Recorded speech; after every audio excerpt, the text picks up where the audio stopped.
사랑의 편지 47. 오늘의 글 제목은 전도사님은 복음 전도자라 축복받아야 하는데 왜 어려운 것일까요? 입니다. 이 땅 위에 생명의 복음은 언제부터 시작되었을까요? 마태복음 3장 2절에 회개하라 천국이 가까웠느니라 하였으니 하고 말씀합니다.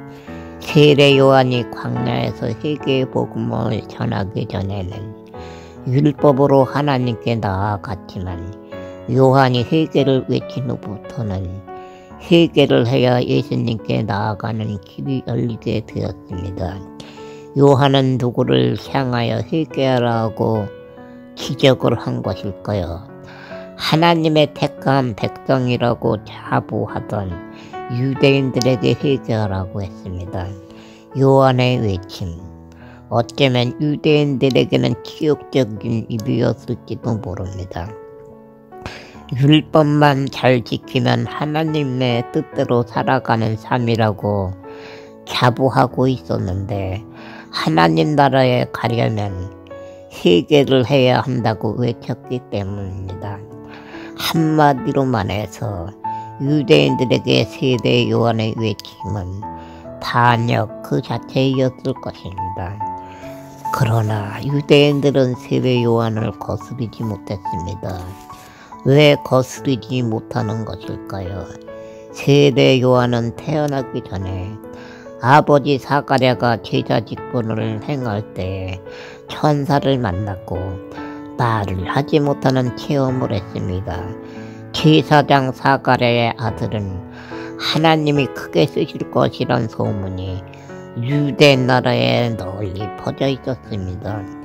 그로 인하여 세례 요한을 거스르지 못한 것입니다. 이스라엘 민족 잘 먹고 잘 사는 것이 하나님의 주신 축복이라고 생각하면서 살았습니다. 아브라함, 이삭, 야곱처럼 축복을 삶을 살아야 한다고 믿고 있었습니다. 하나님의 사랑으로 태어난 세례 요한도 유대인들은 축복의 사람이라고 믿고 있었고 자신들을 이끌어 나갈 지도자가 될 것이라고 믿고 있었기에 요한이 이상한 행동을 했지만 거스르지 못한 것입니다. 마태복음 3장 4절에 이 요한은 약대 털옷을 입고 허리에 가죽띠를 띠고 음식은 메뚜기와 석청이었더라 하고 말씀합니다. 요한은 이상한 옷을 입고 이상한 음식을 먹었습니다. 양, 염소, 소고기를 먹고 빵, 떡, 야채, 생선을 먹으면서 모범된 삶을 살아야 하는데 메뚜기와 석청을 먹었습니다. 양의 털로 만드는 옷을 입어야 하는데 약대 털옷을 입고 회개하라고 외쳤습니다. 거리의 무법자처럼 행동을 하고 있는 것입니다. 세례 요한은 한마디로 말해서 율법을 거스르고 있는 것입니다. 돌에 맞아 죽어야 하는 행동을 하고 있는 것입니다. 어느 사람이 전화로 전도사님, 복음 전도자라 축복받아야 하는데 왜 어려운 것일까요? 하고 말을 한 적이 있습니다. 성경을 모르게 하는 말입니다. 하나님의 아들 예수님, 기름진 음식을 잡수면서 굴림을 하셨나요? 바울 사도 사람들에게 대접을 받으며 살았나요? 예수님은 십자가를 지었고 바울 사도는 유대인들에게 40에 하나 감한 매를 5번 맞았으며 고린도후서 11장 24절 여러 번 여행의 강의 우연과 강도의 우연과 동족의 우연과 이방인의 우연과 시내의 우연과 광야의 우연과 바다의 우연과 거짓 형제 중의 위험을 당하고 고린도후서 11장 26절 하고 말씀합니다. 바울 사도는 왜 이러한 고난을 당한 것일까요? 영원한 생명은 고난 속에서 회개하는 사람들에게 주어지는 상급이기 때문입니다. 천국은 눈물의 기도와 열심을 내는 인내함으로 가는 곳이기 때문입니다. 이스라엘 민족처럼 겉옷을 찢으며 티끌을 머리에 뒤집어 쓰는 믿음으로 가는 곳이 아니라 자신의 잘못을 마음에서 이끌어내면서 회개하는 사람들이 가는 곳이기 때문입니다.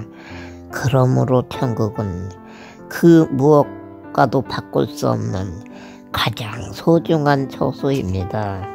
오직 회개와 믿음으로만 갈 수 있는 곳입니다. 복음 전도자인 저도 어려울 때는 풍족하면 참으로 좋겠다는 생각을 할 때도 있습니다. 풍족하면 우표를 마음대로 구매할 수 있고 물품을 마음대로 구매해야 하여 몇 수십만 명에게 복음을 매일 전할 수 있기 때문입니다. 편지 사역 어떻게 하는 것일까요? 우표 요금, A사 용지, 비유 용지, A사 편지 봉투, 전도지 제작, 재생용 칼라잉크, 초음프를 구매합니다. 그리고 유튜브를 하고 있습니다. 복음 사마리아 땅끝까지 전하라고 하셨습니다. 사랑이 식어가는 시대 어려운 것이 현실입니다. 선교를 위해 기도해 주세요. 1년에 두세 번만 2~3천원씩만이라도 선교비로 함께하여 주세요. 저에게는 아주 큰 힘이 될 것입니다. 저는 복음을 전하는 것이 기쁨입니다. 풍족하지는 않지만 먹고 마실 수 있어서 감사하고 잠잘 수 있는 거처가 있음에 감사합니다. 허물 많고 죄가 많았던 저를 하나님이 복음 전도자로 이끌어 주심을 감사합니다. 장애우로 태어난 것을 저주스럽게 생각하며 하나님을 원망하던 저를 복음 사역자로 세워주심을 감사합니다. 저는 어려서부터 이상한 말을 많이 들었습니다. 조롱을 당했습니다. 사람의 마음을 알기도 전에 수치스러움을 많이 당했고 천대를 받았습니다. 그로 인하여 저는 죽음이 무엇인지도 모르면서 죽음을 마음에 그리면서 살아야만 했습니다. 사람들이 에고 너는 차라리 죽는 것이 좋겠다 하고 말하는 말도 수없이 들었습니다. 어떻게 세상을 살아야 할지 방법도 몰랐습니다. 제 스스로 벌레라는 생각을 하면서 숨이 막히는 숨을 쉬었던 인생입니다. 그러나 오늘날은 생명을 살리는 삶을 살기 위해 기도하며 열심을 내고 있습니다.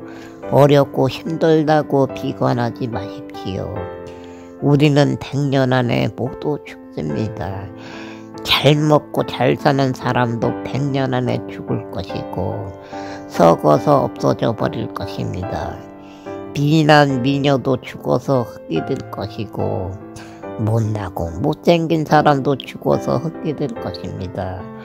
그러나 우리에게는 희망이 있습니다. 예수님의 피로 생명을 얻은 우리 축복의 사람이기 때문입니다. 우리는 땅의 축복이 아닌 하늘의 축복을 받은 피조물이기 때문입니다. 안녕하세요. 오늘은 100년 후를 생각하며 편지를 쓰고 있습니다. 복음을 전해야 하는 의미가 무엇인지 생각하면서 편지를 쓰고 있습니다. 세례 요한을 생각하면서 하나님의 쓰시는 사람의 말은 너무나도 소중하다는 것을 생각하게 되었습니다. 요한의 말이 유대인의 마음에는 비수가 되었지만 생명이 있었기 때문입니다. 주의사장 바리새인 서기관들은 매일 모여서 성경을 연구했지만 예수님을 꾸중을 들었기 때문입니다. 결국 천국은 돈으로 가는 곳이 아니요, 말을 잘한다고 가는 곳이 아니요, 예수님을 믿음으로 가는 곳임을 알게 되었습니다. 오늘날 이 시대의 문제는 무엇입니까? 너무나도 유식한 종교 지도자들이 많이 있다는 점입니다. 이름 있는 목회자들이 너무나도 많이 있다는 점입니다. 결론은 어느 교회에 다녀야 천국에 갈 수 있는지 헷갈리는 시대가 된 것입니다.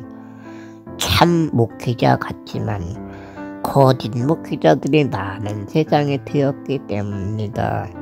세월이 흘러갈수록 말을 잘하는 종교의 지도자들이, 말을 잘하는 목회자들이 더욱 많아질 것입니다. 예수님은 거짓 선지자들이 늘 많이 일어나 착한 자들도 미혹을 당할 것이라고 하셨습니다. 예수님의 말씀을 우리는 꼭 마음에 안아야만 합니다. 담아야만 합니다. 미혹되지 않은 자만이 천국 백성이 될 것입니다. 감사합니다.